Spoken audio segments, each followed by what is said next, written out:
पहले मैं आपसे पूछना चाहूँगा, आज हमारा टॉपिक है वेट लॉस।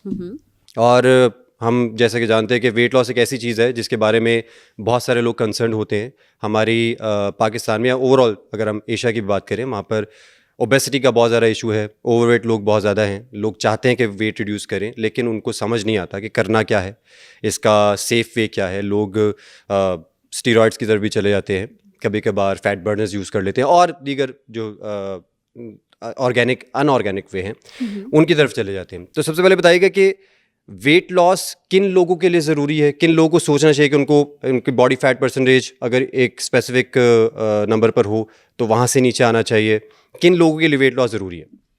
अगर आपका वेट ज़्यादा है, आप सिंपली गूगल पे जाके अपना BMI कैलकुलेट कर सकते हैं। अगर आपका BMI 25 BMI kilogram which is body mass index. Index, अगर आपका BMI 25 किलोग्राम पर मीटर स्क्वायर से ज़्यादा आता है तो आपको वेट लॉस करना चाहिए, चाहे आपको हेल्थ कंडीशन आ रही है, कोई मसला आ रहा है या नहीं आ रहा। अनफॉर्चुनेटली हमारे यहाँ प्रॉब्लम ये होती है, हम वेट करते हैं, कोई मसला शुरू हो तो हम डॉक्टर पे जाएंगे। जैसे अगर वेट बढ़ रहा है, हम उसको नज़रअंदाज करते जाते हैं, चाहे वो ख़वातीन हो चाहे वो मर्द हों। जब घुटनों के मसले शुरू हो जाते हैं, जब ब्लड प्रेशर का मसला, यूरिक एसिड के मसाइल शुरू होते हैं, तो तब हम डॉक्टर पे जाते हैं और डॉक्टर पहली लाइन लिख के देते हैं, वज़न कम करके तशरीफ़ लाएं। तो उस वहाँ पे हमें ख्याल आता है कि हमें अपना वज़न कम करना चाहिए। लेकिन आपने ये भी चीज़ समझनी है, जितना आप पुरानी अपनी बॉडी के साथ एडजस्ट कर जाएंगे उतना आपकी आदतों को बदलना मुश्किल होता है। जितना आप टाइम पे वेट लॉस करेंगे, अपने वज़न के बारे में कॉन्शियस रहेंगे, उतना आपके लिए चीज़ें भी आसान रहेंगी। तो जो आपका सवाल है कि किन लोगों को वेट लॉस करना चाहिए, अगर आपका BMI 25 से ऊपर है ज़रूर करें वेट लॉस, एंड वेट मत करें। अक्सर लोग कहते हैं हम बीमार होंगे तो हम वेट लॉस करेंगे, प्लीज़ उसका वेट मत करें। अच्छा, BMI और बॉडी फैट परसेंटेज ये दोनों एक ही टर्म्स हैं या इनमें कोई डिफरेंस है? ज़मीन आसमान का फ़र्क है। एग्जैक्टली। बॉडी फैट परसेंटेज है, अगर एक लेट्स से मेल है जिसकी हाइट 5'11" है, क्योंकि एवरेज हाइट यही है पाकिस्तान में नॉर्मली 5'11" हाइट है, वेट जो है वो 75-80 है, तो उसका बॉडी फैट परसेंटेज कितना होना चाहिए? देखिए, बॉडी फैट परसेंटेज मर्द की कोई भी हाइट हो, उसका जो फैट परसेंटेज है वो 19% सबसे अच्छा है। लेकिन अगर आप वेट ट्रेनिंग करते हैं, बिकॉज अगर आप वेट ट्रेनिंग कर रहे हैं, इट मीन्स आपकी बॉडी में फैट परसेंटेज कम होना चाहिए, मसल परसेंटेज ज़्यादा होना चाहिए। तो 12% से ऊपर आपका फैट परसेंटेज नहीं होना चाहिए, क्योंकि हमने जब मशीन में एंटर करना होता है, जो हमारे पास फैट एनालिसिस मशीन होती है, उसमें ये चीज़ हम एंटर करते हैं। बहरहाल 12% से ऊपर ना हो, एंड आइडियल जो है वो 19% से ऊपर ना हो। और बॉडी फैट परसेंटेज कैलकुलेट किस तरह से की जाती है, कि क्या ये प्रोसीजर? स्पेसिफिक मशीन होती है, ये आप घर पे अनफॉर्चुनेटली नहीं कैलकुलेट कर सकते। जो मेरा पर्सनल जो सबसे अच्छी मुझे मशीन लगती है वो है डेक्सा स्कैन। अच्छा। वो कोई 8 करोड़ रुपए की मशीन थी 2019 में, तो अब आई एम श्योर वो बहुत महंगी हो गई होगी। हर जगह पे वो नहीं होती, बड़ी बड़ी लैब्स में, बड़ी लैब से मुराद ये है कि एक वो लैब होती है जो हमारे घर के पास मौजूद होती है, वहाँ पे डेक्सा स्कैन नहीं हो सकता। ठीक है। जो हेड लैब्स होती हैं, जो जैसे मैं किसी लैब का नाम नहीं लेना चाह रही, जो उसका हेड सेंटर होगा वहाँ पे वो मशीन पड़ी हुई होगी, वो कोई 15-20 हज़ार का टेस्ट होता है, वो एक्यूरेट आपको बताती है कि वाटर कहाँ पे है, फैट कहाँ पे है, प्रोटीन कहाँ पे है। सबसे अच्छा तो वो है, बट चूंकि हर एक के लिए ना तो वो अफोर्डेबल है, ना वो कर सकते हैं, तो फिर फैट एनालिसिस मशीन्स आती हैं जो कि डाइटिशियंस के पास भी होती हैं, जो कि जिम्स में भी पड़ी होती हैं। वो कोई 500 से लेके 2000 तक के दरमियान में आपका टेस्ट हो जाता है। ज़ाहिर है डिपेंड करता है मशीन कौन सी है और उसकी एक्यूरेसी क्या है, और वहाँ से आप अपना फैट एनालिसिस जो है वो करा सकते हैं। अच्छा ऐसे जी, हमने देखा है कि वेट लॉस पे जो सबसे पहला एक सोल्यूशन आता है किसी के भी ज़हन में, वो होता है कि हम डाइट पर आ जाएं। डाइट आप देखें, नॉर्मल हाउस होल्ड में भी लड़कियां हों लड़के हों, उनको कहा जाता है जी वज़न कम करना है, कैसे कम करना है जी, ठीक है हम डाइट पर आ गए। अब हम, और डाइट का जो आम मतलब यहाँ पर लिया जाता है हमारी सोसाइटी में, वो जी खाना पीना छोड़ देते हैं, जो क्रैश डाइट भी कहते हैं इसको, जो भी।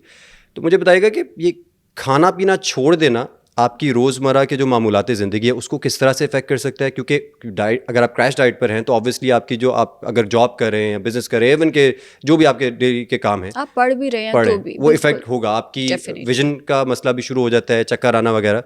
तो बताइएगा डाइट उसका, अगर हम एक एसेंस निकालें, एसेंस ऑफ डाइट है क्या, कहाँ से शुरू करना चाहिए?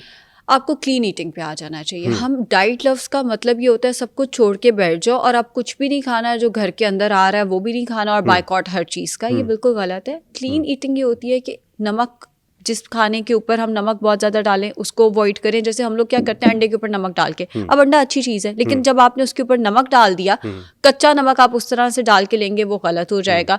इसी तरह हम फ्रूट के ऊपर अगर हमें लगता है फ्रूट तो हेल्दी है और डेफिनेटली फ्रूट हेल्दी है, लेकिन उसके ऊपर नमक डाल के खाएंगे तो वो कॉम्बिनेशन अनहेल्दी हो जाएगा।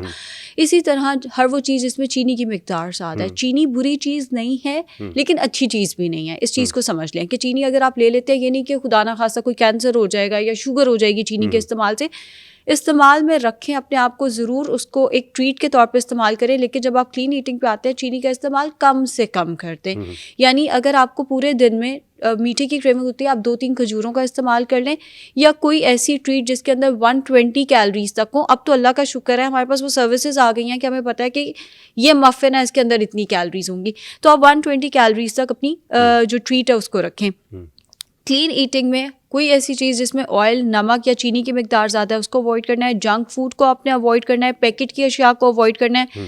जो गंदा मीठा होता है जैसे मिठाई या जलेबियाँ वगैरह, आपने उसको अवॉइड करना है। बेवक्त भूख लगती है तो फ्रूट या डेयरी, दूध या दही का इस्तेमाल किया जा सकता है। अच्छा, उसमें अब हमने ये भी देखा है, आपने बड़ी अच्छी बात की कि जो प्रोसेस शुगर है नॉर्मली आ जाती है, मिठाई की फॉर्म में आती है, और ये जो चिप्स होते हैं, कुछ इस तरह के पैकेज फूड्स होते हैं, तो अब उसके ऑल्टरनेट में आ रहा है, ऑल्टरनेट शुगर चीज़ें आ रही हैं। आप देखते हैं कि शुगर के ऑल्टरनेट में अगर आप शुगर नहीं यूज़ करना चाह रहे तो वो ऑल्टरनेट पैकेट्स आना शुरू हो गए, आप वो यूज़ कर लें। तो क्या वो यूज़ कर लेने चाहिए?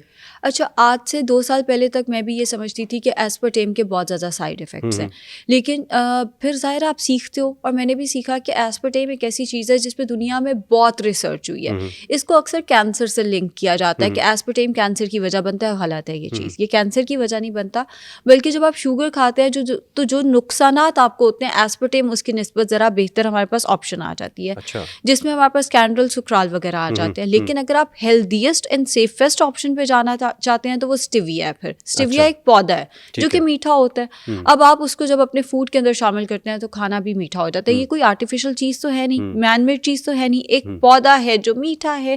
तो स्टिविया बेस्ट ऑप्शन है। अफोर्ड नहीं कर सकते, अवेलेबल नहीं है, तो आप एस्पर्टेम का इस्तेमाल कर सकते हैं। एस्पर्टेम भी अगर आप ज़रूरत से ज़्यादा इस्तेमाल करेंगे तो वो डाइजेशन में थोड़ा सा प्रॉब्लम कर देता है। यानी कहने का मतलब ये है कि एस्पर्टेम हो गया या चीनी हो गई, दोनों सवाब का काम तो नहीं है कि ज़रूर ही शामिल होने चाहिए। जितना आप कोशिश करके अपने आप को रोक सकें ज़रूर रोकें, लेकिन अगर आप आर्टिफिशियल स्वीटनर्स इस्तेमाल कर भी लेंगे तो कोई इतना मुजाहिका नहीं है। ये आयशा जी ने बहुत एक ज़बरदस्त बात की, और इससे रेलेवेंट बहुत सारे क्वेश्चंस भी आते हैं। ख़ास तौर पर मुझसे बहुत सारे लोगों ने क्वेश्चन भी किए हैं कि स्टीविया जो है क्या वो यूज़ करनी चाहिए, तो आयशा जी ने इसका बड़ा ज़बरदस्त सवाल दे दिया। तो अगर आप जवाब दे दिए, अगर आप स्टीविया यूज़ कर रहे हैं तो आप आयशा जी, इसका मतलब इसका कोई नुकसान नहीं है, वो यूज़ की जा सकती है। अच्छा, वेट लॉस, जब एक कोई भी लड़का या लड़की जब वेट लॉस के इस ट्रैक पर चलना शुरू होता है, अपनी जर्नी शुरू करता है या करती है, तो आप क्या समझती हैं कि नॉर्मली, क्योंकि आप भी क्लाइंट्स डील करती हैं, ऐसी कौन सी कॉमन मिस्टेक्स हैं जो हमारे बिल्कुल पाकिस्तान की अगर हम बात करें तो कॉमन मिस्टेक्स कौन कौन सी हैं? हाय अल्लाह, इसमें सबसे बड़ी मिस्टेक तो आती है जी, हमने रोटी तो खाई नहीं है। हमने रोटी खाई नहीं है लेकिन हम ब्रेड का इस्तेमाल कर रहे हैं। भाई, ब्रेड और रोटी एक ही कार्बोहाइड्रेट सर्विंग में आ जाएगा। आप रोटी ज़रूर खाएं, रोटी छोड़नी नहीं है। अब प्रॉब्लम ये आती है, हमने रोटी छोड़ दी, हम सालन चम्मच से खा रहे हैं, वेल एंड गुड। जैसी रोटी खाएंगे वेट तो बाउंस बैक कर जाएगा। और दूसरा, आपका हेयर फॉल वगैरह वो तब शुरू होता है जब आप रोटी, ऑयल, मतलब हेल्दी चीज़ें भी मॉडरेशन में नहीं लेते, आप सारा कुछ निकाल के बैठ जाते हैं। अब कल परसों मैं एक कंसल्टेशन कर रही थी एंड क्लाइंट ने कहा फ्रूट, मेरे हस्बैंड तो कहते हैं ये शुगर है।